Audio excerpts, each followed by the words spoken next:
नमस्कार। आज की इस वीडियो में हम बात करेंगे मार्गरेट एटवुड के नॉवल बॉडीली हार्म का। मार्गरेट एटवुड का पूरा नाम ज़रूर याद कर लीजिएगा, कई बार पूछा जाता है। Margaret Eleanor Atwood. जनरली हम मार्गरेट एटवुड ही लिख देते हैं, पूरा नाम नहीं लिखते, तो उनका पूरा नाम ये है। ठीक है। अब नॉवल के बारे में पढ़ने से पहले थोड़ा सा ऑथर के बारे में जान लीजिए। Margaret Atwood is a Canadian poet and writer of fiction. तो ये एक कैनेडियन लेखक हैं और कवि हैं, कवित्री हैं। She is a critic and essayist also. वो एक आलोचक और एक निबंधकार भी हैं। She is the most honoured author of novels and stories in the recent history. हालिया इतिहास में वो सबसे ज़्यादा सम्मानित लेखकों में से एक हैं। She was born in Ottawa, Ontario, Canada on November 18, 1939। तो ये उनकी डेट ऑफ बर्थ याद रखिएगा, अक्सर एग्जाम में पूछ ली जाती है। She was educated at the University of Toronto and Radcliffe College. उनकी शिक्षा दीक्षा यूनिवर्सिटी ऑफ टोरंटो और रेडक्लिफ कॉलेज में हुई। ये भी अक्सर एग्जाम में पूछ लिए जाते हैं, मल्टीपल चॉइस क्वेश्चंस आते हैं तो उसमें ये सवाल भी पूछ लिए जाते हैं, कहाँ उनकी शिक्षा दीक्षा हुई। She has been writer in residence at several universities in Canada and the United States. तो वो कई जगह, कई यूनिवर्सिटीज़ में राइटर इन रेजिडेंस के पद पर रही हैं। She graduated in 1961 with the bachelor of arts in English. तो इंग्लिश में उन्होंने ग्रेजुएशन किया है, जैसे आप लोग कर रहे हैं। शी पोस्ट ग्रेजुएटेड इन 1962 और 1962 में उन्होंने पोस्ट ग्रेजुएशन किया। She was conferred with an honorary degree of doctor of literature. ये डॉक्टर ऑफ लिटरेचर की उन्हें मानद उपाधि मिली है, हमारी तरह मेहनत करके थीसिस लिख के वैसे नहीं उन्होंने हासिल की। लेकिन भाई इतने बड़े बड़े लोग हैं, जो बड़े लेखक हैं और या बड़े लोग होते हैं, उनको मानद उपाधि दी जाती है, जैसे शाहरुख खान को भी मिली है। तो by the national university of Ireland. तो किसने दी उनको मानद उपाधि? नेशनल यूनिवर्सिटी ऑफ आयरलैंड ने। फिर देखिए हर लिटरेरी वर्क्स, उनकी जो साहित्यिक रचनाएं हैं। Margaret Atwood's reputation as an original and accomplished poet was established with the circle game. तो ये सारी उनकी रचनाएं हैं, कई बार पूछ लिए जाते हैं मल्टीपल चॉइस क्वेश्चंस में कि ये रचनाएं किसकी हैं, तो इनसे थोड़ा फेमिलियर रहिए। ये जो टाइटल्स हैं, the animals in that country, the journal of Susanna Moodie, power politics, you are happy, selected poems and two headed क्या 200 पोइम्स है क्या? नहीं, ये बिल्कुल सही टाइटल है, 2 हेडेड पोइम्स ही है जो टाइटल है। फिर एटवुड्स फिक्शन इंक्लूड्स। एटवुड का जो फिक्शन है, यानी जो उनके उपन्यास हैं, उनमें शामिल है the edible woman, surfacing, lady oracle, life before man, bodily harm, the handmaid's tale, murder in the dark, the blind assassin and the Oryx and Crake. She won the 2000 Booker prize for her novel the blind assassin. ये ज़रूर याद रखिएगा, बहुत ज़्यादा important है ये fact, multiple choice questions में ये ज़रूर पूछ लिया जाता है। और उनके वर्क्स ज़रूर याद रखिएगा, क्योंकि कभी कभी ऐसा होता है कि 3 वर्क्स इनके दे दिए और चौथा किसी और का दे दिया और फिर पूछा कि इनमें से कौन सा वर्क मार्गरेट एटवुड का नहीं है। इस तरीके के क्वेश्चन बहुत आते हैं एग्जाम में, इसलिए मैंने आपको पूरे वर्क्स के टाइटल बताए। फिर देखिए Atwood's works display a tense formal control accurately matched to her sharp and witty idiom. यानी जो उनके वर्क्स हैं, जो उनकी रचनाएं हैं, उनमें उनका जो फॉर्मल कंट्रोल है, फॉर्मल माने औपचारिक होता है, कंट्रोल नियंत्रण, यानी जो भाषा है, ग्रामर है, उस पर उनका अच्छा खासा कंट्रोल है लैंग्वेज के ऊपर। और साथ में उसमें शार्प एंड विटी ईडियम भी है, यानी विट भी है, शार्पनेस भी है, यानी उनका जो बात कहने का लहजा है वो बड़ा इफेक्टिव है। Working with a variety of genres, she combined her exposure of the power politics of nationality and gender. तो उन्होंने अलग अलग तरीके जॉनरा में काम किया है, यानी कि पोइट्री उन्होंने लिखी है, फिक्शन उन्होंने लिखा है, आर्टिकल्स उन्होंने लिखे हैं, स्टोरीज लिखी हैं। तो अलग अलग जॉनरा में उन्होंने काम किया और उनका जो एक्सपोजर हुआ है पावर पॉलिटिक्स में, चाहे वो नेशनलिटी से रिलेटेड हो या जेंडर से रिलेटेड, जैसे जो फेमिनिस्टिक मूवमेंट है उसमें उनकी सहभागिता रही है और मतलब महिला अधिकारों के लिए उन्होंने बहुत वोकल तरीके से एडवोकेसी की है। with her sense of the imaginative possibilities within fictional and poetic language। तो जो उनका फिक्शनल वर्ल्ड है या जो उनकी पोइटिक लैंग्वेज है उसके माध्यम से उन्होंने अपनी बात कही है और राइट्स के लिए उन्होंने एडवोकेसी की है, वकालत की है उन्होंने। वकालत LLB वाली वकालत नहीं, बल्कि किसी के राइट्स के लिए लड़ना, वो भी वकालत कहा जाता है। Atwood lives in Toronto with writer Graeme Gibson. ये ग्रीम गिब्सन तो इनके पार्टनर हैं। इनके जो पति थे उनसे तो इनका डिवोर्स हो गया था। ये तो खैर भारत से इधर ईस्ट से बाहर, मतलब वेस्ट में कॉमन सी बात है कि शादी होती है और जल्दी तलाक हो जाता है, तो इनका भी तलाक हो गया। और ये जो ग्रीम गिब्सन राइटर हैं ये इनके लिव इन पार्टनर हैं। तो इनकी भी डेथ हो गई है, अभी 2019 में डेथ हो गई है, क्योंकि ये किताब मेरे पास काफ़ी पुरानी है तो इसमें तो यही दिया हुआ है कि वो इस वक्त रहती हैं। तो अब ये अकेली रहती हैं, है ना। ग्रीम गिब्सन की डेथ हो गई है।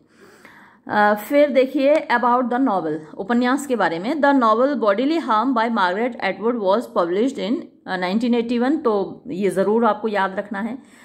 It is a powerful and brilliantly crafted novel. ये एक बड़ा सशक्त और बड़े तरीके से गढ़ा गया, क्राफ्टेड माने लिखा गया, मतलब मोल्डेड नॉवल है। इट इज़ अ स्टोरी, ये एक कहानी है ऑफ रेनी विल्फर्ड। तो रेनी विल्फर्ड ये प्रोटैगोनिस्ट हैं, मुख्य पात्र हैं। एक महिला प्रधान उपन्यास है ये। A young woman journalist who passes her days in live in relationship with her writer friend. तो कुछ कुछ इनकी खुद की जैसी कहानी है। मार्गरेट एटवुड भी तो अपनी ज़िंदगी लिव इन रिलेशन में उन्होंने बिताई है अपने पति से तलाक होने के बाद। तो कुछ उनकी आप कह सकते हैं ना ऑटोबायोग्राफिकल टाइप की कहानी है। तो अपने ये जो रेनी विल्फर्ड है ये अपने लिव इन पार्टनर के साथ रहती है, जेक थिंकिंग एंड बिलीविंग। और लिव इन पार्टनर का नाम क्या है? Jake. Thinking and believing that marriage and family life are not required for her. और ये सोचते हुए कि जो शादी है और फैमिली लाइफ है उसकी उन्हें ज़रूरत नहीं है। There comes a change in her life when she discovers that she is suffering from breast cancer and she might lose her life. उनकी ज़िंदगी में एक परिवर्तन आता है जब उन्हें ये पता चलता है कि उनको ब्रेस्ट कैंसर है और उनकी ज़िंदगी जा सकती है। After the successful operation of her cancerous breast she suffers from the trauma of her bodily harm caused by the operation. अब उस कैंसर का तो ऑपरेशन हो जाता है, ब्रेस्ट कैंसर था, डॉक्टर उस ब्रेस्ट को काट के अलग कर देता है, तो उसका तो इलाज हो गया। लेकिन इससे उनको ना एक मानसिक आघात लगता है। ट्रॉमा मीन्स मानसिक आघात है कि उनका जो शरीर है उसको चोट पहुंच गई है, शारीरिक क्षति हुई है, एक ब्रेस्ट उनका कट गया, तो एक अधूरापन सा उन्हें अपनी बॉडी में लगने लगता है ऑपरेशन के बाद। Her mind is also haunted with the unfounded fears of the burglars and their rope left on her bed. तो उनके जो दिमाग है उसमें भी अनफाउंडेड माने बेसलेस डर बैठ जाता है और चोरों के बारे में डर बैठ जाता है जो उसके बिस्तर पर अपनी रस्सी छोड़ गए हैं। ये एक घटना है उपन्यास में कि चोर आए और उसके बिस्तर पर अपनी रस्सी छोड़ गए, पुलिस आई हुई है और लेकिन पुलिस ये रस्सी ले जाती है, फिर भी उनको ऐसा दिखता है बार बार रात में उठती हैं कि रस्सी उनके बिस्तर पर रखी हुई है। In order to get over her emotional shock and imaginary fear she decides to leave Canada for the Caribbean island of Saint Antonio. तो उसके बाद इन डरों से बचने के लिए वो कनाडा छोड़ती हैं और कैरिबियन आइलैंड में चली जाती हैं, सेंट एंटोनियो के। With Rennie's escape from Canada the second part of her life begins. और कनाडा को जाने के बाद से जो सेकेंड पार्ट है वो उनकी ज़िंदगी का वो शुरू होता है। It would be rather different from the first part. ये जो भाग है पहले भाग से अलग है। She decides not to take things for granted and leave her rules for survival. वो अब निश्चित करती है कि चीज़ों को यूं ही नहीं लेगी बल्कि जो अपने रूल्स हैं उनको छोड़ेगी। And have her rules for survival, यानी अब उसके सर्वाइवल के जीने के अपने रूल्स होंगे, अपने तरीके होंगे। She would rather see her life as a gift and treat it as a second life and appreciate it more. अब वो अपने ज़िंदगी को एक गिफ्ट के तौर पर लेगी, तोहफे के तौर पर लेगी, और उस जो सेकंड लाइफ है उसको अप्रिशिएट करेगी, उसको खुशी से जिएगी. इन अ स्ट्रेंज आइलैंड, ये एक अजनबी द्वीप है. She begins to live a second lease of life in spite of bodily harm and unknown fears. अब वो अपने जीवन की जो दूसरी पारी है उसको जीना शुरू कर देती है. अपने जो मतलब बॉडीली हार्म उसको हुआ है, जो शारीरिक चोट उसको पहुंची है, और उसके जो अज्ञात भय हैं उनके बावजूद. She struggles with the strangers and new situations of life and faces the reality of life which she has never experienced ever before. अब वो यहाँ पर अजनबियों के बीच आ जाती है, वहाँ संघर्ष करती है, जीवन की नई परिस्थितियों का सामना करती है जो कि उसने पहले कभी अपनी जिंदगी में अनुभव नहीं किए हैं. हर डिटर्मिनेशन, उसका दृढ़ निश्चय, टू फेस लाइफ बोल्डली, बहादुरी से जिंदगी का सामना करने का, इन अ न्यू लैंड, नई जगह पर, gives her new strength and vigour, इससे इसको नई ताकत, नई ऊर्जा मिलती है. She regains her self confidence and her desire to live, यानी उसको अपना आत्मविश्वास वापस मिलता है और उसकी जो जीने की इच्छा है वो भी वापस आती है. इन स्पाइट ऑफ बॉडीली हार्म, उसकी शारीरिक क्षति के बावजूद. यानी जहां ये उपन्यास खत्म होता है वो एक पॉजिटिव नोट पर खत्म होता है. उसका खोया हुआ आत्मविश्वास उसे फिर से वापस मिलता है. The title of the novel is therefore quite apt and significant because the focus in the novel is on the bodily harm. तो इसका जो शीर्षक है उपन्यास का वो अपने आप में एप्ट है. कई बार ये क्वेश्चन आता है कि टाइटल पर कमेंट कीजिए, तो आपको बताना है कि ये टाइटल एकदम सुइटेबल है इसके लिए, क्योंकि जो पूरा फोकस है इस उपन्यास का वो उसकी बॉडीली हार्म पर ही है, उसकी शारीरिक क्षति पर ही है, जिसकी वजह से उसको मानसिक क्षति होती है, मानसिक आघात लगता है. इट्स रिजल्टेंट ट्रॉमा, यानी उसकी वजह से जो उसको मानसिक आघात लगता है, ट्रॉमा माने मानसिक आघात, ऑफ द प्रोटैगोनिस्ट, जो मुख्य पात्र है, यानी जो रेनी मुख्य पात्र है उसको जो मानसिक आघात लगता है. And her efforts to get over it, और वो जो कोशिश करती है इससे उबरने की. तो जो सारी कहानी है इसी के आसपास घूमती रहती है. मुझे लग रहा था कि इस शॉर्ट समरी में क्लियर हो जाएगा, लेकिन इसमें क्लियर हो नहीं रहा. आपके लिए डिटेल्ड समरी ज़रूरी है, क्योंकि ऊपर इस छोटी सी समरी में कुछ आपकी समझ में ही नहीं आया होगा क्या हुआ, क्या इसमें स्टोरी क्या थी. तो ये डिटेल्ड समरी देख लीजिए, इसमें काफ़ी चीज़ें आपकी क्लियर हो जाएंगी. रेनीज चाइल्डहुड, तो जो मुख्य पात्र है रेनी, उसका बचपन देखिए. The novel bodily harm is a story of the life of a woman journalist named Rennie Wilford. तो ये रेनी विल्फ्रेड की कहानी है. She was born in Griswold where she passed her childhood with her mother and grandparents. तो उसका जन्म क्रिसवोल्ड में हुआ था, जहाँ उसने अपना बचपन बिताया अपनी माँ और ग्रैंड पेरेंट्स के साथ, दादा दादी के साथ. Her father left for Toronto soon after she was born. उसके पिता टोरंटो चले गए उसके मतलब जन्म लेने के बाद ही. She studied chemical engineering and joined the war and settled at Toronto. मतलब she नहीं ही. उसके पिता ने केमिकल इंजीनियरिंग की पढ़ाई की और उन्होंने वॉर ज्वाइन किया और उसके बाद टोरंटो में सेटल हो गए. He came home every Christmas to meet his daughter. हर क्रिसमस पर वो अपनी बेटी से मिलने आते थे. Her mother hated her father because her father was living with another woman in Toronto. तो देखिए उसकी लाइफ में शुरू से ही ये प्रॉब्लम्स रही हैं, इसीलिए उसका एटीट्यूड ऐसा हो गया था. शादी से उसे नफरत इसीलिए हो गई थी कि उसकी माँ को नफरत थी उसके पिता से, क्योंकि उन्हें मालूम था कि टोरंटो में उसके पिता किसी दूसरी औरत के साथ रहते हैं. Rennie also hated her father more than anything. Rennie को भी अपने पिता से नफरत थी, मतलब किसी भी चीज से ज्यादा उसे अपने पिता से नफरत थी.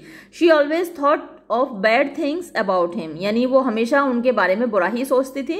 When she was around 4 her father died and her mother got married to Bob. अब ये देखिए इनके पात्रों के नाम याद रखिएगा कि जब 4 साल की थी तो उसके पिता की मृत्यु हो गई और उसकी माँ ने दूसरी शादी कर ली. तो उसका जो सौतेला पिता था उसका नाम बॉब था, याद रखिएगा इनके नाम.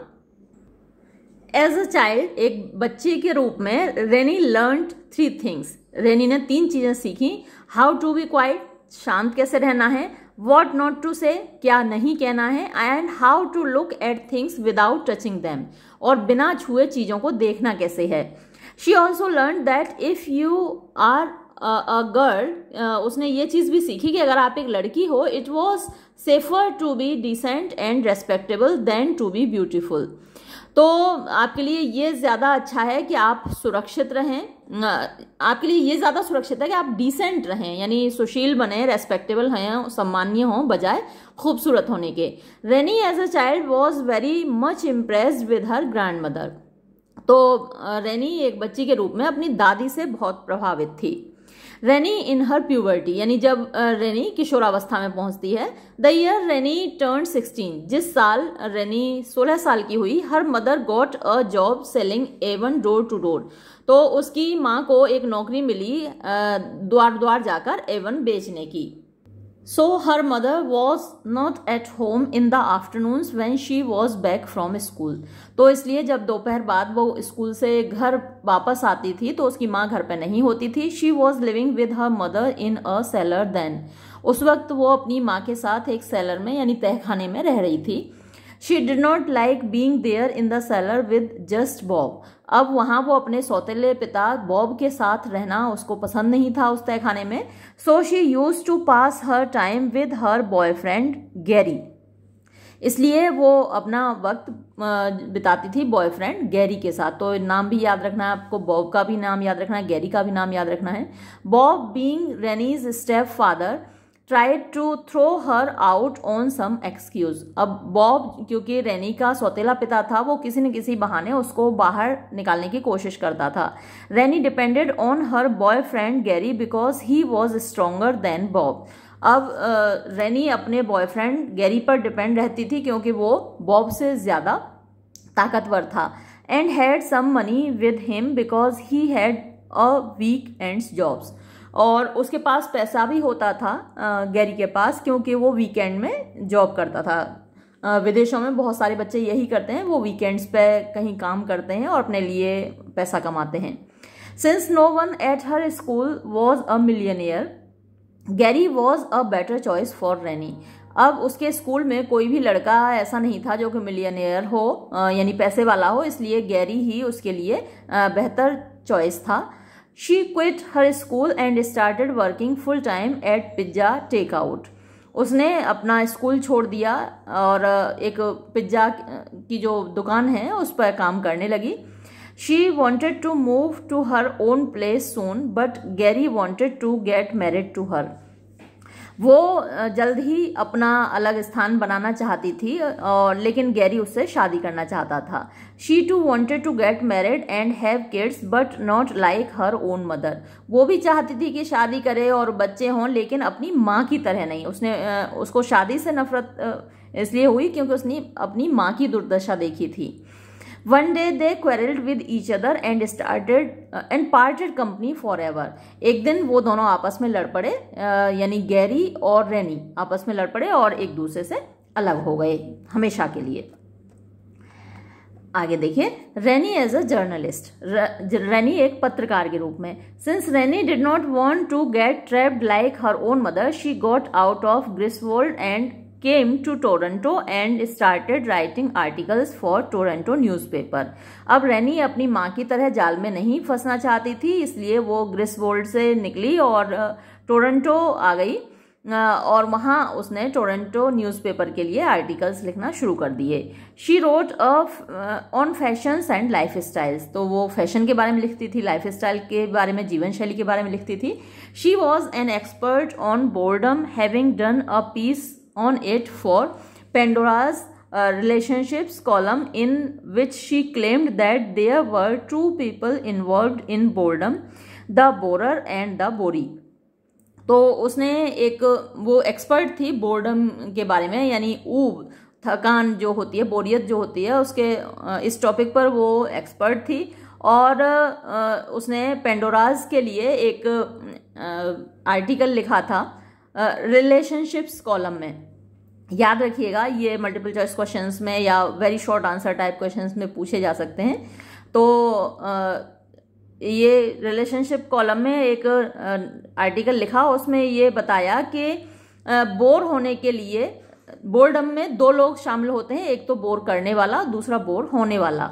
She gave non serious suggestions to avoid boredom, और वो बड़े नॉन सीरियस माने हंसी मजाक से भरे हुए सुझाव देती थी कि कैसे बोरियत से बचा जाए। When she wrote for male oriented magazine such as Cruiser and visor, she offered self help hints how to read her mind. अब वो कुछ मेल ओरिएंटेड मैगजीन्स होती हैं, यानी जो पुरुषों के लिए मैगजीन्स होती हैं, उनके लिए भी वो आर्टिकल लिखती थी। और वो कौन कौन सी मैगजीन है, क्रूजर और वाइजर, इनके नाम याद रखिएगा। और उसमें सेल्फ हेल्प हिंट्स देती थी कि how to read her mind, यानी एक लड़की का दिमाग आप कैसे पढ़ सकते हैं। रेनी passed her life in live in relationship with an advertising designer named Jake. तो अब देखिए ये एक और बंदा है जो उसकी लाइफ में आता है। पहले उसका जो बॉयफ्रेंड था वो गैरी था, और अब उसने लिव इन रिलेशनशिप में अपनी जिंदगी गुजारी है एक एडवर्टाइजिंग डिजाइनर के साथ जिसका नाम है जेक। तो नाम आप जरूर याद रखिएगा। मैंने आपको बताया था ना कि थोड़ा सा ये जो इनकी जिंदगी है, रेनी की जो जिंदगी है, वो मार्garet एटवुड की जैसी ही देखने में आपको लगेगी कि उनका अपने पति से तलाक हो गया था और फिर वो बाद में लिव इन रिलेशनशिप में रही एक पार्टनर के साथ। तो अब रेनी भी देखिए वो भी एक लिव इन रिलेशनशिप में रहती है और उसके जो पार्टनर है उसका नाम जेक है। She loved him and lived with him and spent most of her time with him, यानी उसको मोहब्बत करती थी और उसके साथ रहती थी, बहुत सारा समय उसके साथ गुजारा। Jake decorated her home and took her photographs from different angles. Jake ने उसका घर सजाया और उसके अलग अलग एंगल से फोटोग्राफ लिए to show that she was more beautiful than she actually looked, ये दिखाने के लिए कि वो ज्यादा सुंदर थी जितनी वो वास्तव में दिखती थी। Being a feminist and activist she ignored marriage and family life. तो एक फेमिनिस्ट होने की वजह से और एक्टिविस्ट होने की वजह से उसने शादी और फैमिली लाइफ को इग्नोर किया, है ना। आजकल ये फेमिनिज्म के नाम पर बहुत कबाड़ा हो रहा है ना। आपको शादी नहीं करनी है, शादी कर भी ली तो वहाँ एडजस्ट नहीं करना है, डिवोर्स दे दिया। अभी आप देख ही रहे होंगे कि एक सीमा नाम की लड़की पाकिस्तान से भाग आई अपने 4 बच्चों को छोड़ के, और यहाँ इसके साथ नेपाल में भी रही सचिन के साथ, और अब तो भारत ही आ गई है। तो ये बहुत ही गलत चीज़ें चल रही हैं। ज्योति मौर्य का केस चल रहा है। तो ये सब फेमिनिस्टिक पॉइंट ऑफ व्यू से सोचते हैं आज़ादी, इन सबको आज़ादी चाहिए, और आज़ादी के नाम पर ये लोग क्या क्या कर रहे हैं देखिए। सब मतलब पूरी सोसाइटी डिस्टर्ब हो रही है। She ignored marriage and family life and tried to pass for a freelance journalist, और यहाँ पर वो एक फ्रीलांस जर्नलिस्ट पत्रकार के रूप में उन्होंने कार्य किया। Rennie's discovery of her breast cancer. अब इस बीच रेनी को पता चलता है कि उसको ब्रेस्ट कैंसर है। Renee felt a sudden shock when she came to know that she was afflicted with breast cancer. अब उसको बड़ा झटका लगा जब उसे ये पता चला कि ब्रेस्ट कैंसर है। And she would have to live her life minus a breast. अब उसको अपनी जिंदगी एक ही ब्रेस्ट के साथ जीनी पड़ेगी। She saw her body in the mirror looking the same as ever, यानी वो अपने बॉडी को दर्पण में देखती थी, वो वैसी की वैसी दिखती थी। She couldn't believe that some of it might vanish someday. उसको विश्वास ही नहीं होता था कि इसका कोई पार्ट एक दिन अलग हो जाएगा। She shuddered to think how she would look like without a breast. वो कांप जाती थी ये सोचकर कि जब उसका एक ब्रेस्ट नहीं होगा तो वो कैसी दिखेगी। Nobody would love her and touch her and she would become an untouchable woman, यानी कोई भी उसके करीब नहीं आना चाहेगा, वो एक अछूत औरत बन जाएगी। रेनी आफ्टर ऑपरेशन, रेनी का ब्रेस्ट का ऑपरेशन होता है। उसके बाद after the successful operation of her cancerous breast rainy was release from the hospital. तो मतलब जब उसका ऑपरेशन हो गया ब्रेस्ट का तो हॉस्पिटल से उसे डिस्चार्ज कर दिया गया। She went back to her apartment but she still was not fine. वो अपने अपार्टमेंट में पहुंच जाती है लेकिन अभी भी उसको अच्छा नहीं लग रहा था। She long to be sick again so that doctor Daniel had to take care of her. अच्छा, यहाँ जो डॉक्टर उसका ऑपरेशन करते हैं उनसे काफ़ी अटैचमेंट हो जाता है रेनी को, क्योंकि वो बहुत केयर करते हैं रेनी की। तो वो चाहती है कि काश फिर से थोड़ी बीमार पड़ जाऊं और डॉक्टर डैनियल मेरी देखभाल करें। One day she asked doctor Daniel how much of me did you cut off. तो डॉक्टर डैनियल से एक दिन उसने पूछा कि तुमने मेरा कितना भाग काट दिया है। The doctor said gently, doctor ने बड़े आराम से कहा अबाउट अ क्वार्टर, लगभग एक चौथाई। Renee used to run the fingers of her left hand over the skin of her breast. तो रेनी अपने लेफ्ट हैंड की उंगलियां फिराया करती थी अपने ब्रेस्ट की स्किन पर। The one she hoped was good, but she no longer trusted surfaces. यानी स्किन तो अच्छी थी लेकिन उसको अब उम्मीद नहीं थी और वो किसी भी चीज़ पर जो सरफेसेस हैं, जो सतहें हैं, उन पर अब उसको कोई विश्वास नहीं था। She always feared the recurrence of her fatal disease.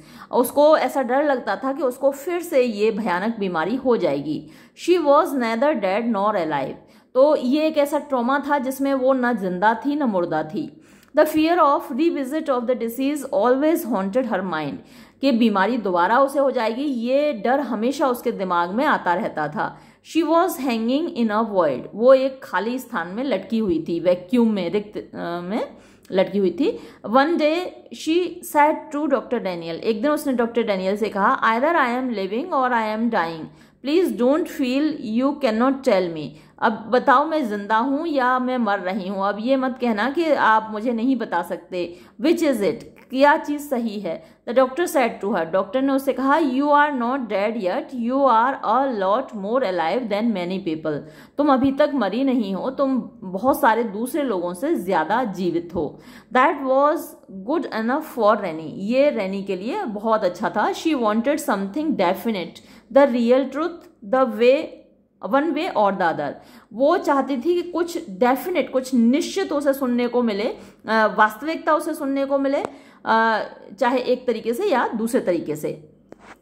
The second thing that troubled her mind, दूसरी चीज जो उसके दिमाग को परेशान करती थी, was the feeling of guilt, वो एक अपराध बोध था। The feeling that she herself was responsible for her trouble, ये भावना थी कि वो अपनी परेशानियों के लिए खुद जिम्मेदार है। Her cancer was a front parlour subject but it was not in the same class as a broken leg और अ हार्ट अटैक। यानी जो उसका कैंसर था वो तो एक सामने दिखने वाला विषय था, लेकिन ये उस तरीके का केस नहीं था जैसे कि एक टूटी हुई टांग होती है या फिर एक हार्ट अटैक होता है। It was like a scandal, ये एक बदनामी की तरह था। It was something she brought upon her self, ये कोई ऐसी चीज थी जो उसने खुद अपने लिए पैदा की थी।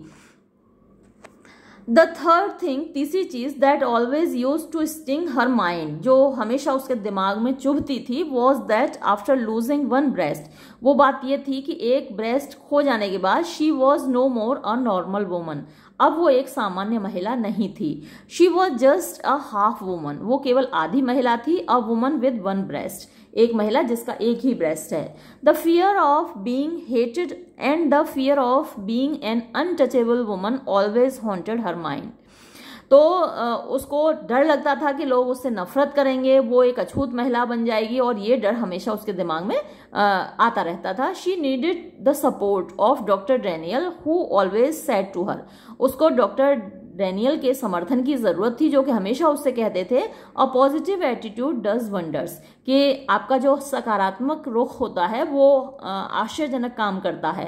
The question before Renee was how to survive with such a bodily harm, अब रेनी के सामने सवाल ये था कि ऐसी जो उसे शारीरिक चोट पहुंची है, शारीरिक आघात उस पर हुआ है, उसके साथ वो सर्वाइव कैसे रहे, जिंदा कैसे रहे। Her trauma was very great and she was unable to get over it without the moral support of doctor Daniel और हर फ्रेंड जेक। अब ये जो ट्रॉमा था, ये जो मानसिक आघात था, वो बहुत तगड़ा था और वो उससे उबर नहीं पा रही थी बिना डॉक्टर डैनियल के सपोर्ट के और या फिर अपना जो लिव इन पार्टनर था जेक, उसके सपोर्ट के। But Jake who was once very friendly with her and who used to play with her body got disinterested in her. लेकिन अब देखिए, ये तो बेवफा निकला आदमी। कभी तो एक ऐसा वक्त था जब वो उसके प्रति बहुत दोस्ताना था, बहुत ख्याल रखता था, उसकी बॉडी के साथ खेलता था, लेकिन अब उसको वो डिसइंटरेस्टेड हो गया, यानी उसमें रुचि नहीं रही। Thinking that she was a deceased creature, अब उसको लगने लगा कि ये तो एक बीमार प्राणी है। It was doctor Daniel who partially responded to her amorous gestures, doctor Daniel ने आंशिक रूप से रेस्पॉन्ड किया उसके जो प्यार भरे हाव भाव थे। रेनी फेल्ट वेरी लोनली, रेनी को बहुत अकेलापन खलने लगा। भाई किसी की अपनी सीमा होती है, कोई जरूरी नहीं कि आपके प्रेम के प्रति रेस्पॉन्ड ही करे। तो अब रेनी को बहुत अकेलापन खलने लगा। She became a pitiable creature, वो एक दयनीय प्राणी हो गई। She sought pity and sympathy, उसे चाह थी कि कोई उस पर दया करे, कोई उसके साथ सहानुभूति रखे, कोई उसको प्रेम करे। It was her journalist friend जोकास्टा who held her up in such gloomy times, अब ऐसे दुख भरे समय में उसकी सहेली थी जोकास्टा जिसने उसकी मदद की। रेनीज न्यू फियर्स, रेनी के नए नए डर। One day when Renee came back home, एक दिन जब रेनी घर वापस आई, she saw 2 policeman present inside her house, उसने देखा कि 2 पुलिस वाले उसके घर के अंदर उपस्थित हैं। They told her that during her absence somebody broke into her house from the kitchen and entered her living room where he opened her refrigerator and gulped some drink of his choice. Police वालों ने उसको बताया कि जब वो घर से बाहर थी तो कोई उसके घर में घुस आया और उसके लिविंग रूम में घुस गया, उसके फ्रिज को खोला और अपनी पसंद की ड्रिंक उसमें से पी गया। He waited for her and left a length of rope coiled neatly on her quilt. उस बंदे ने रेनी का इंतजार किया था और एक रस्सी जिसकी के बड़े अच्छे तरीके से कॉइल बनी हुई थी उसके रजाई के ऊपर छोड़ गया। The young policeman told her that the intruder would be back someday, जो युवा पुलिस वाला था उसने रेनी से कहा कि ये जो इंट्रूडर था, घुसपैठिया था, ये किसी न किसी दिन फिर वापस आएगा क्योंकि रस्सी छोड़ के गया है। दैट काइंड ऑलवेज रिविजिटेड, इस प्रकार के जो घुसपैठिए होते हैं हमेशा वापस जरूर आते हैं। रेनीज नाइटमेयर्स, रेनी के दिवा स्वप्न, मतलब दुस्वप्न आप कह सकते हैं, बुरे सपने, जो डरावने सपने होते हैं वो नाइटमेयर्स कहलाते हैं। आफ्टर दिस इंसिडेंट, इस घटना के बाद रेनी बिकेम न्यूरोटिक, रेनी एकदम से पागलपन उस पर सवार हो गया। She began to have nightmares, उसको डरावने सपने आने लगे। She could not shake the feeling that she was being watched even when she was in her room, उसको ऐसी फीलिंग आती थी कि उसको कोई देख रहा है जबकि वो अपने कमरे में होती थी। The rooms smell different after she had been out, जब वो बाहर चली जाती थी तो उसे ऐसा लगता था कि जो कमरा है वो अलग तरीके की उसमें से स्मेल आ रही है, यानी उसके पीछे से कमरे में कोई आया है। She began to see herself from the outside as if she were a moving target in someone else's binoculars, वो बाहर से अपने आप को देखने लगी जैसे कि कोई बाइनोक्यूलर्स लगा के उसे बाहर से टारगेट कर रहा है, देख रहा है। She could even here the silent commentary, उसको शांत कमेंट्री भी सुनाई देती थी जैसे लोग उसके बारे में बात कर रहे हैं। She thought that someone was there in the bed with her, कभी कभी उसको लगता था कि उसके बिस्तर पे उसके साथ कोई सोया हुआ है ना। इस तरीके के हेल्यूसिनेशंस होते हैं, परवीन बाबी को इस तरीके के होते थे। She could feel his arm और हिज लेग, वो कभी कभी तो उसको महसूस होता था कि उस आदमी की बाह को वो छू रही है, लेग उसके टच हो रही है। She woke up sweating each morning, हर सुबह वो पसीने से तरबतर जगती थी। The piece of rope which the police had taken away with them was also a message to her, वो जो रस्सी पुलिस वाले ले गए थे वो भी उसके लिए एक संदेश होती थी। It was someone's twisted idea of love, जैसे वो रस्सी जिस तरीके से मोड़ी गई थी, कॉइल उसकी बनाई गई थी, ऐसा लगता था कि किसी का ये तोड़ा मरोड़ा हुआ ख्याल है, मोहब्बत का ख्याल है। Every time she went into her bedroom she could see coiled on the bed even though it was no longer there, तो वो जो रस्सी थी उसको तो पुलिस वाले ले गए थे लेकिन फिर भी वो कॉइल्ड रस्सी उसको वहां पर दिखाई देती थी, हेल्यूसिनेशन उसको होता था। रेनीज एस्केप फ्रॉम टोरंटो, रेनी का टोरंटो से निकलना। So far, Rennie has lived in her own world where she had her own rules of survival, but those rules were no longer helpful to her. तो अब तक रेनी अपनी शर्तों पे अपने नियम कायदे से अपने तरीके से जी थी, लेकिन ये जो उसके अपने तरीके थे वो उसके लिए हेल्पफुल साबित नहीं हुए। और यही ज़्यादातर मामलों में होता है। जैसे आजकल मैंने आपको बताया है कि फेमिनिज्म के नाम पर लोग आज़ाद ख्याली हो जाते हैं और क्या क्या करते हैं, किस तरीके से अपनी ज़िंदगी जीते हैं, लेकिन उनका अंत बड़ा ज़्यादातर का, मैं सबकी बात नहीं कर रही, लेकिन ज़्यादातर का अंत ऐसा होता है। परवीन बावी की अभी मैंने जिक्र किया, वो भी अकेली रहती थी। उनकी लाइफ में 3 बॉयफ्रेंड रहे थे, कई मतलब उनके साथ वो लिव इन में रही थी, लेकिन अंतिम समय पर कोई काम नहीं आया। उनकी डेड बॉडी 3 दिन तक सड़ती रही थी। तो ज़्यादातर के मामलों में यही होता है। आज़ादी के नाम पर आप चल तो देते हैं जवानी में, लेकिन होता यही है, फिर बहुत बुरा अंजाम होता है। तो इसलिए आप क्योंकि बच्चे हो इस वक्त, इसलिए मैं बार बार आप लोगों को आगाह कर रही हूँ, कभी अपनी ज़िंदगी में इस तरीके का कदम मत उठाइएगा। चलिए हम आगे बढ़ते हैं। She was faced with new fears of life which she had never experienced ever before.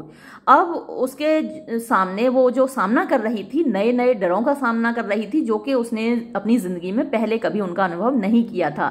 She did not know how to get over the trauma of her bodily harm done to her due to cancer.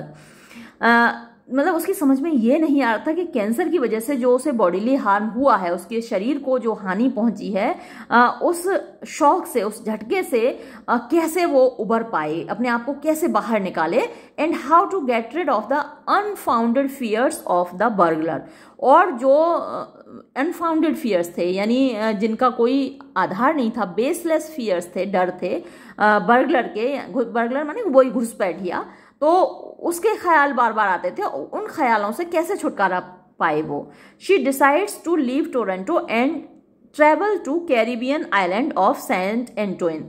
तो अब वो Toronto को छोड़ने का निश्चय करती है और कैरिबियन द्वीप सेंट एंटोइन का वहाँ जाने का निश्चय करती है। वहाँ चली जाती है as a journalist and travel writer, तो एक पत्रकार के रूप में, और जो अपनी यात्रा वृतांत लिखते हैं उन लेखक के रूप में। Jake also prepared himself to leave for Mexico. उधर जेक भी मैक्सिको के लिए निकल जाता है। Renee among strange people. अब रेनी अजनबी लोगों के बीच पहुंच जाती है। Even after reaching the Caribbean island of Saint Antoine, Renee could not get over the fear of the intruder and his rope। यानी दूसरी जगह पहुंच गई, कैरिबियन द्वीप पर पहुंच गई, फिर भी उसका जो डर था कि कोई घुसपैठिया आएगा और वो रस्सी उसे जो दिखती थी, उन डरों से वो अभी भी बाहर नहीं निकली। After getting settled in a hotel, Renee visited the church of Saint Antoine. तो एक होटल में सेटल होने के बाद रेनी सेंट एंटोइन चर्च गई। It was a deserted place. वो एक निर्जन स्थान था। She saw there a statue of saint Anthony on his knees in the attitude of prayer. वहां पर उसने स्टैच्यू देखी, मूर्ति देखी सेंट एंथनी की, जो कि अपने घुटनों के बल थे और प्रार्थना की मुद्रा में थे। Later she came in contact with Paul who was a smuggler of drugs and arms. बाद में वो पॉल के संपर्क में आई, जो कि ड्रग्स का और आर्म्स का तस्कर था। It was from him that she learn that the island was having an election. और पॉल से ही उसको पता चला कि इस द्वीप में इलेक्शन हो रहे हैं। The first since the British pulled out from there. और पहली बार इलेक्शन हो रहा था जब से ब्रिटिश लोग यहाँ से गए थे। यानी ब्रिटिशर्स का आपको मालूम है पूरी दुनिया पर राज था, तो उनके जाने के बाद पहली बार यहाँ इलेक्शन हो रहा था। There were 3 political parties led by Prince, doctor Minnow and prime minister Ellis. तो वहाँ 3 पॉलिटिकल पार्टीज थी, एक प्रिंस की, एक डॉक्टर मिनो की और एक प्राइम मिनिस्टर एलिस की। The government was sunk neck deep in corruption. तो जो वहाँ की सरकार थी वो गले तक डूबी हुई थी करप्शन में, भ्रष्टाचार में। तो भ्रष्टाचार तो हर जगह है। रेनी एंजॉयड द स्पीचेस। रेनी को बड़ा आनंद आता था उन लोगों के भाषण सुन के। नेता लोग तो लच्छेदार भाषण देते ही हैं इलेक्शन टाइम पे, तो कितने वादे करते हैं। Made by political leaders and science and banners going up everywhere. यानी जो राजनीतिक नेताओं के द्वारा भाषण दिए जाते थे, बैनर्स इन वो सब भी जगह दिखाई देते हैं इलेक्शन टाइम में, तो उसे वो बहुत अच्छे लगते थे। The island seem to Renee a paradise for smugglers and intelligence agencies of all sorts. तो ये जो आइलैंड था, रेनी को ऐसा लगता था जैसे एक स्वर्ग है, एक सुरक्षित स्थान है स्मगलर्स के लिए और इंटेलिजेंस एजेंसी के लिए। The travellers from all over the neighbouring countries haunted the islands, यानी यात्री जो कि नेबरिंग कंट्रीज से होते थे, पड़ोसी देशों से, वो इस द्वीप पर आते रहते थे। For the first time in her life Renee was down to earth, यानी अपनी ज़िंदगी में पहली बार रेनी डाउन टू अर्थ हुई थी, यानी विनम्र बनी थी। यानी उसको लग रहा था कि मतलब जो उसके ख्याल थे, मॉडर्न ख्यालात, वो थोड़े से नीचे आ रहे थे। She was face to face with the reality of life, अब उसको जीवन की वास्तविकता सामने थी उसके, है ना। आपको जब जवानी में भाग खड़े होते हैं बच्चे, कोई कहीं भागे कोई कहीं भागे, लेकिन जब जीवन की सच्चाई से सामना होता है ना, तो तब पता चलता है। और देखिएगा ये जितने जो केस इस वक्त चल रहे हैं, ज्योति मौर्य का, चाहे वो सीमा हैदर का, इन लोगों का भी मेरे हिसाब से तो देखिए वही हश्र होगा जो कि होता है। अभी रियलिटी से इनका सामना नहीं हुआ है, रियलिटी जब से सामना होगा तो इनका देखिए बहुत पछताएंगे अपने निर्णय पे। Her own idea of life was not applicable here, यानी उसका जो आइडिया था, उसका जो विचार था जीवन का, वो यहाँ पर एप्लीकेबल नहीं था, चलने वाला नहीं था। It was here that Renee viewed a video clip showing how the nipples of women were cut off by men dressed up as Nazis and how black women were subjected to sex torture. यहाँ पर रेनी ने video देखा कि किस तरीके से औरतों पर अत्याचार होता था। यानी कोई भी रजीम हो, जब वो डिक्टेटर बन जाती है तो ये होता है कि औरतों पर सबसे पहले अत्याचार होते हैं। किसी भी रजीम में आप देख लीजिए, तो यहाँ उसने इस तरीके के वीडियो देखे किस तरीके से औरतों पर अत्याचार किए गए थे। रेनीज इम्प्रिजनमेंट, रेनी का जेल जाना, on account of her involvement with Laura and Paul. तो पॉल से आप परिचित हैं, उसकी पत्नी है लॉरा, है ना। ये जो स्मगलर है जिनके संपर्क में ये आई है, पति पत्नी, ये स्मगलर्स हैं। Renee was drawn into the smuggling trade, Renee भी इस स्मगलिंग के धंधे में फंस गई, particularly the smuggling of arms and drugs. तो ये लोग हथियारों का और ड्रग्स की तस्करी करते थे, उसमें ये भी फंस गई। For the sake of pleasure and writing an article she visited a small island near Grenada, यानी अपना एक आर्टिकल लिखने की खातिर और मज़े लेने की खातिर वो एक पास के आइलैंड पर, द्वीप पर गई, ग्रेनाडा के पास। In the mean time a big revolt for the seizure of political power broke out in the country. इसी वक्त क्या हुआ, एक क्रांति हो गई, एक विद्रोह हो गया, तख्ता पलट हो गया। Paul was the key figure in opposing the authority, तो सत्ता के को मतलब नीचे गिराने में, उसका विरोध करने में पॉल मुख्य व्यक्ति था। Consequently Laura and rainy were held up on the charge of smuggling of weapons. इसके परिणाम स्वरूप लॉरा और रेनी को धर लिया गया कि भाई आप हथियारों की तस्करी करते हैं। दे वर इम्प्रिजन्ड, उनको जेल में डाल दिया गया। Laura was badly beaten up in the prison, और जेल में लॉरा को बहुत बुरी तरह पीटा गया। रेनीज रिलीज, रेनी की रिहाई। When the Canadian government came to know about the arrest of Renee a Canadian citizen, तो कनाडा की सरकार को जब पता चला कि रेनी जो कि एक कैनेडियन सिटीजन है, कनाडा की नागरिक है, वो उसकी गिरफ्तारी हुई है, it tried through diplomatic channels for her release, तो उन्होंने कोशिश की अपने डिप्लोमेट्स के माध्यम से उसको छुड़ाने की। Though the government made no public apology for her arrest, yet it was considered as a regrettable incident and it felt that such things should not happen to journalist. हालांकि वहाँ की सरकार ने कोई माफ़ी नहीं मांगी इस गिरफ्तारी के लिए, लेकिन ये ज़रूर जाहिर किया कि ये अफसोस की बात थी कि एक पत्रकार को इस तरीके से गिरफ्तार किया गया। रेनी वॉज लकी, रेनी भाग्यशाली थी। शी वॉज रेस्क्यूड, उसको बचा लिया गया। It was her luck that held her up, ये उसका भाग्य था जिसने उसको बचा लिया। Her experience of the real life made her bold and self confident, वास्तविक जीवन का जो उसका अनुभव था उससे वो बहादुर बनी और आत्मविश्वास से भर गई। The trauma of her bodily harm and the nightmares no more haunted her mind, अब इसके बाद अब वो इतनी बहादुर बन गई कि वो जो शौक था, मानसिक आघात था और उसके बॉडीली हार्म का, उसका जो शारीरिक क्षति हुई थी वो बार बार उसको हॉन्ट करती थी, उसके दिमाग को आहत करती थी और उसको जो डरावने सपने आते थे वो सब अब उसको नहीं आ रहे थे। She was completely purged and catharized. अब वो पूरी तरीके से पर्स्ड हो गई यानी प्योरीफाइड हो गई, कैथराइज्ड हो गई। ये कैथारसिस एक टर्म है, आप आगे चलकर पढ़ेंगे जब क्रिटिसिज्म पढ़ेंगे और खासकर एरिस्टोटल की पोइटिक्स पढ़ेंगे, वहाँ कैथारसिस टर्म आपकी समझ में आएगा। तो अभी कैथारसिस का यही मतलब समझ लीजिए कि प्योरीफिकेशन है, तो उसका प्योरीफिकेशन हो गया। She turned up as a woman new born. तो अब वो ऐसा लगा कि जैसे उसका पुनर्जन्म हुआ है, वो एक नई औरत बन गई थी, नई औरत के रूप में उसका जन्म हुआ था। तो जो ये उपन्यास ख़त्म होता है वो एक पॉजिटिव नोट पे ख़त्म होता है, यानी उसके जीवन में बहुत सारे उतार चढ़ाव आए, एक उसका ऑपरेशन हुआ, ट्रॉमा उसको हुआ, पागलपन उस पर सवार हुआ, जेल भी गई, लेकिन फाइनली सब ठीक हो गया, नॉर्मल हो गया, वो भी अच्छी हो गई। तो उपन्यास का जो एंडिंग है वो सेटिस्फैक्ट्री है, हैप्पी एंडिंग आप कह सकते हैं एक तरीके से।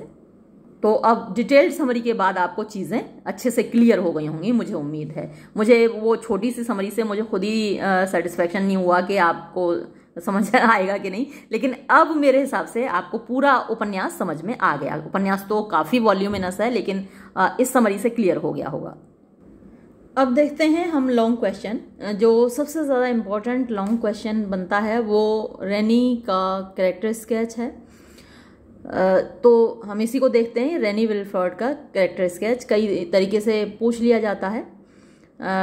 रेनी विलफोर्ड हर कैरेक्टर और रेनी विलफोर्ड एज अ न्यू वुमन, तो वो एक नई औरत होती है।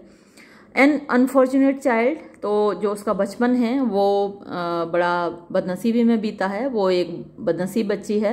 Renee was a very unfortunate child, वो एक बड़ी बदनसीब बच्ची थी। She passed her childhood with her mother and grandparents in Griswold, तो यहाँ उसने अपना बचपन बिताया अपनी माँ और ग्रैंड पेरेंट्स के साथ। Soon after her birth, her father left for Toronto. उसके जन्म के बाद जल्दी ही उसके पिता टोरंटो चले गए। He came home every Christmas to meet her. वो हर क्रिसमस पर उससे मिलने आते थे, but she hated her father. लेकिन उसे अपने पिता से नफरत थी। Because he lived in Toronto with another woman, क्योंकि वो टोरंटो में एक और औरत के साथ रहते थे। When she was about 4 years her father passed away, जब वो 4 साल की थी तो उसके पिता की मृत्यु हो गई।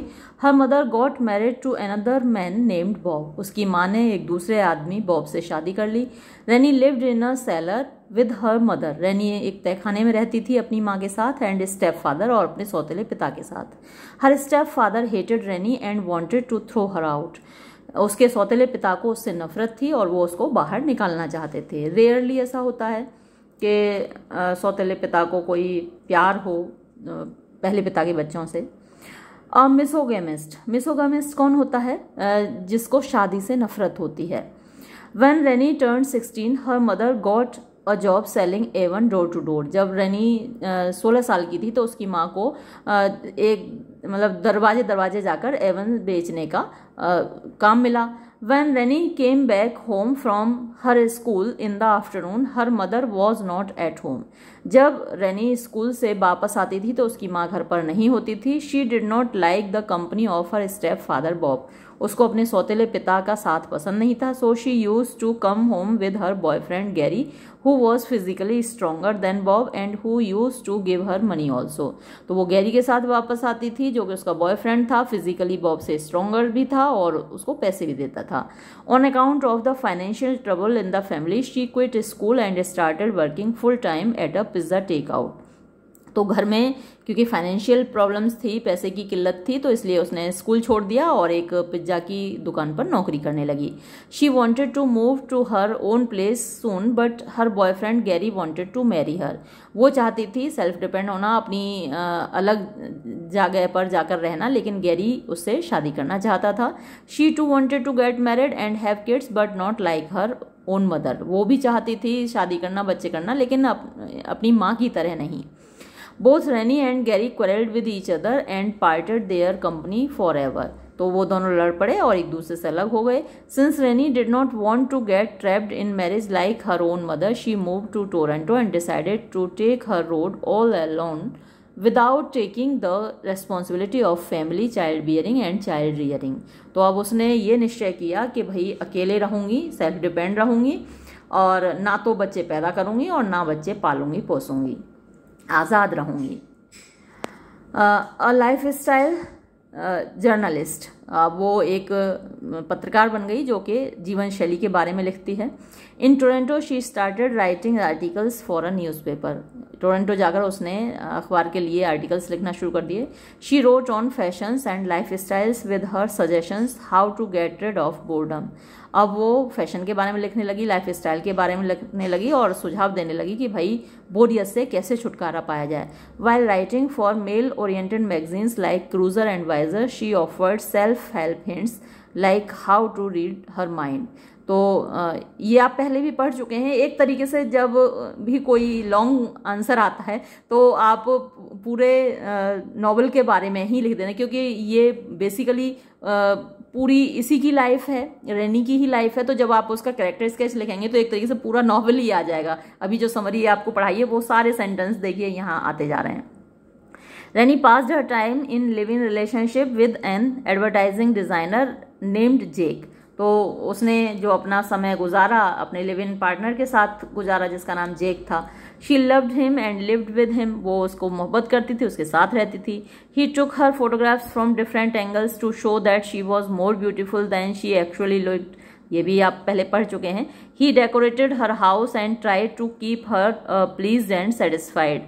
रेनी lived in as a new woman with her own rules for survival. She never took life seriously. She never faced dangers and fears of life. She was just a greenhorn, unprepared to face the unexpected shocks of life. तो अब यहाँ पर वो मतलब उसने अपनी ज़िंदगी को कभी सीरियसली नहीं लिया। वो ग्रीन हॉर्न का मतलब अभी वो कच्ची थी, परिपक्व नहीं थी और वो तैयार नहीं थी। अनप्रिपेयर्ड माने तैयार नहीं थी to face the unexpected shocks, जो अचानक से आने वाले झटके थे ऑफ लाइफ जिंदगी के। तो जिंदगी उसको जो जो झटके देने वाली थी उनको फेस करने के लिए अभी वो तैयार नहीं थी।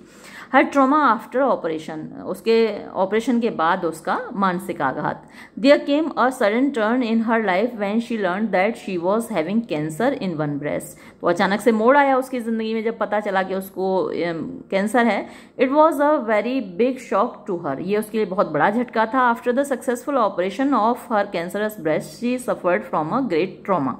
तो ऑपरेशन तो सफल हुआ उसका कैंसर का, लेकिन उसके बाद उसको बहुत मानसिक आघात लगा। After losing her one breast she felt as if she were a half woman, half dead and half alive. अब उसको लगने लगा कि वो आधी औरत रह गई है, एक ब्रेस्ट उसका कट गया तो लग रहा था कि आधी जिंदा है आधी मर गई है। She feared if she would be, उसको डर था कि अगर वो touched and loved as ever before, यानी उसको अब ऐसा नहीं लग रहा था कि कोई उसको पहले की तरह स्पर्श करेगा, उसको इस तरीके से मोहब्बत करेगा। The fear of being hated and treated as an untouchable woman on account of her bodily harm always haunted her mind. तो ये जो डर था कि अब उसको अछूत समझा जाएगा, उससे नफरत की जाएगी, ये हमेशा उसके दिमाग में आता रहता था। She sought pity and sympathy from people like Jake, doctor Daniel and Jocasta. वो हमेशा तलाश में रहती थी कि कोई उसके प्रति दया दिखाए, उसके साथ सिंपैथी दिखाए, यानी जेक जो कि उसका लिव इन पार्टनर था, डॉक्टर डैनियल और जोकास्टा, ये सब उसके प्रति सहानुभूति रखें। The fears of revisit of the disease also haunted her mind, कि ये बीमारी फिर से उसे हो सकती है, ये ख्याल भी बार बार उसके दिमाग में आता था। Her sense of guilt was another problem for her, उसके अंदर एक अपराध बोध भी था। She could not shed off her feeling that she herself was responsible for her trouble. इस बात को वो अपने जहन से नहीं निकाल पाती थी कि अपनी इन परेशानियों के लिए वो खुद जिम्मेदार है।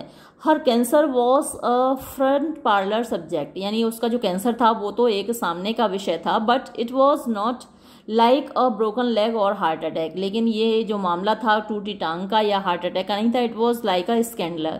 स्कैंडल मतलब बदनामी होती है, तो एक तरीके से बदनामी जैसा था, शर्मिंदगी वाली बात थी। It was something she brought upon her self, ये कुछ ऐसा था जो उसने खुद अपने लिए पैदा किया था। Her bodily harm caused by cancer left a very big scar which could not be easily healed up. अब ये जो कैंसर था, इसने जो उसको बॉडीली हार्म पहुंचाया, उसके शरीर को चोट पहुंचाई, वो एक बड़ा स्कार माने चोट का निशान था जो कि आसानी से हील अप नहीं होगा। ये घाव जो था आसानी से ठीक नहीं होने वाला था। Under such a mental and emotional stress she did not know whether she was living और डेड। यहाँ पर फुल स्टॉप नहीं होगा, कोमा लगना चाहिए। कि ऐसे मानसिक और भावनात्मक तनाव में उसको ये समझ में नहीं आ रहा था कि वो जीवित है या मर गई है। One day she asked doctor Daniel, एक दिन उसने डॉक्टर डैनियल से पूछा, ऐदर आई एम लिविंग और आई एम डाइंग, कि मैं या तो जिंदा हूँ या मर गई हूँ। Please don't feel you can tell me, कृपया ये मत कहना कि आप मुझे बता नहीं सकते। विच इज इट, यानी सही चीज क्या है, मैं जिंदा हूँ या मर गई हूँ। नेक्स्ट हेडिंग देखिए, अ न्यूरोटिक वुमन, यानी एक ऐसी महिला जिस पर पागलपन सवार है। Renee became neurotic after the operation of her cancerous breast. Renee थोड़ी सी पागल हो गई जब उसके कैंसरस ब्रेस्ट का ऑपरेशन हुआ। She felt more disturbed when her friend Jake distanced himself from her. वो और भी ज्यादा परेशान हो गई जब उसके दोस्त जेक ने उससे दूरी बना ली। She also entertained some unfounded fears and nightmares, यानी कुछ अनफाउंडेड फियर्स माने जिनका कोई आधार नहीं था, कुछ आधारहीन डर उसके अंदर घुस गया। नाइटमेयर्स, उसको डरावने सपने आने लगे। After the intruder incident in her house, वो जो घुसपैठी वाली घटना हुई थी उसके घर में। The fear of the presence of the intruder and his coiled robe left on her bed always haunted her mind and disturbed her sleep। तो ये जो डर था बार बार उसके दिमाग में आता था कि वो जो घुसपैठिया आया था, रस्सी छोड़ गया था और रस्सी को लेने आएगा, बार बार ये ख्याल उसके दिमाग में आता था और उसको डर लगता रहता था। फिर है एन एस्केपिस्ट। एस्केपिस्ट कौन होता है? जो जीवन की वास्तविकताओं से निकलकर भागने की कोशिश करता है, तो ये भी एक एस्केपिस्ट है। In order to get over her trauma and nightmares, Renee decided to leave Canada and travel to Caribbean island of Saint Antoine. तो इस मानसिक आघात से और इन डरावने सपनों से बचने के लिए उसने निश्चय किया कि वो कनाडा छोड़कर कैरिबियन द्वीप पर चली जाएगी। With her escape from Canada to a new land the second part of her life began. अब यहाँ से उसके जीवन का दूसरा भाग शुरू हुआ। This was different from the first part, पहले भाग से ये बिल्कुल अलग था। She decided not to take things for granted and have her own rules for survival. अब उसने निश्चय किया कि वो चीज़ों को ऐसे ही नहीं लेगी बल्कि अपने खुद के नियम बनाएगी जीने के। She saw her life with a bodily harm as a gift, यानी ये जो उसकी ज़िंदगी थी जिसमें उसको शारीरिक क्षति पहुंची थी, उसको उपहार के रूप में उसने अब लिया। It was her second life which she decided to live and appreciate it in spite of her bodily incompleteness. अब उसने सोचा कि ये मुझको ज़िंदगी ने दूसरा मौका दिया है, अब मैं इसको जीऊंगी हालांकि मैं शारीरिक रूप से इनकम्प्लीट हूँ, अपूर्ण हूँ। नेक्स्ट हेडिंग है अ जेल बर्ड, यानी एक कैदी के रूप में। On account of her unnecessary involvement in the elections and opposition of the government and her association with Paul and Laura in the smuggling trade, she was held up and thrown into jail along with Paul and Laura। यानी वो इन सब चीज़ों में involve हो गई, वहाँ जो election था उसमें शामिल हो गई, गवर्नमेंट के अपोजिशन उसमें शामिल हो गई, पॉल और लॉरा के साथ इन्वॉल्व हो गई, उनकी तस्करी के धंधे में शामिल हो गई। इसकी वजह से उसे इन लोगों के साथ जेल जाना पड़ा। रेनी वॉज लकी, लेकिन रेनी भाग्यशाली थी। On account of the involvement of the Canadian government Renee was release from jail, यानी कैनेडियन गवर्नमेंट के हस्तक्षेप की वजह से, यानी उन्होंने इंटरफियर किया, दखलंदाजी दी, तब वो जेल से रिहा हो गई। She was rescued on account of her good luck, यानी उसका भाग्य अच्छा था कि वो उसको बचा लिया गया। रेनी एज अ न्यू वुमन, रेनी एक नई महिला के रूप में। The experience that rainy had in the new islands changed her mind, यानी जो अनुभव रेनी को हुआ नए द्वीप में उसने उसका दिमाग बदल दिया। Her positive attitude to life did wonders with her, उसका जीवन के प्रति जो सकारात्मक रुख था उसने बड़े आश्चर्यजनक काम किए। She regained her self confidence, उसने अपना आत्मविश्वास पुनः प्राप्त कर लिया। एंड और discovered a new meaning in life, और ज़िंदगी का एक नया अर्थ उसको मालूम पड़ा, and learned how to live with dignity and decency in spite of her bodily harm. और उसने सीखा कि कैसे जिया जाए, डिग्निटी माने सम्मान के साथ, डिसेंसी माने सुशीलता के साथ, इन स्पाइट ऑफ के बावजूद, ऑफ हर बॉडीली हार्म, जो उसको शारीरिक क्षति हुई है उसके बावजूद कैसे सम्मान के साथ जिया जाए। She got a new insight, उसको एक नई अंतर्दृष्टि मिली, and a new lease of life, और जीवन का नया पट्टा मिला, यानी दूसरी जिंदगी मिली। She was a woman reborn, अब वो एक ऐसी महिला थी जो पुनः पैदा हुई थी। She came to terms with her situation and recovered her spirits, उसने शी केम टू टर्म्स माने उसने समझौता कर लिया, अनुकूलन कर लिया, एडेप्टेशन कर लिया विद हर सिचुएशन, अपनी परिस्थितियों के साथ, एंड रिकवर्ड हर स्पिरिट्स, और अपनी जो स्पिरिट्स थी, अपनी जो ऊर्जा थी वो फिर से प्राप्त कर ली। और अब कुछ शॉर्ट आंसर टाइप क्वेश्चंस देख लीजिए, वेरी शॉर्ट आंसर टाइप या short answer type. Who was Jake and why did he distance himself from Renee. तो जितने भी शॉर्ट आंसर टाइप क्वेश्चंस आएंगे या very short answer type questions आएंगे वो भी नॉवल में से ही आएंगे, तो अगर नॉवल की कहानी से आप परिचित हैं तो इनका जवाब दे पाएंगे। तो जेक से आप परिचित हैं कि जेक कौन था और उसने रेनी से दूरी क्यों बना ली। Jake was an advertising designer, तो जेक एडवर्टाइजिंग डिजाइनर था। He loved Renee and lived with her as her friend, तो वो रेनी से मोहब्बत करता था और उसके दोस्त के रूप में उसके साथ रहता था, यानी आप कह सकते हैं वो उसका लिव इन पार्टनर था, ये भी आप लिख सकते हैं। When rainy suffered from cancer in her one breast, तो जब रेनी को एक ब्रेस्ट में कैंसर हो गया, he distanced himself from her, उसने दूरी बना ली रेनी से। फिर नेक्स्ट क्वेश्चन है हु वॉज जोकास्टा। जोकास्टा कौन थी। Jocasta was also a journalist, वो भी एक पत्रकार थी।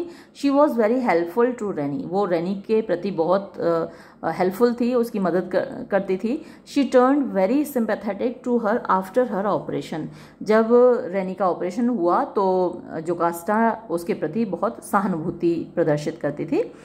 Why did Renee love doctor Daniel. Renee doctor Daniel से प्रेम क्यों करती थी।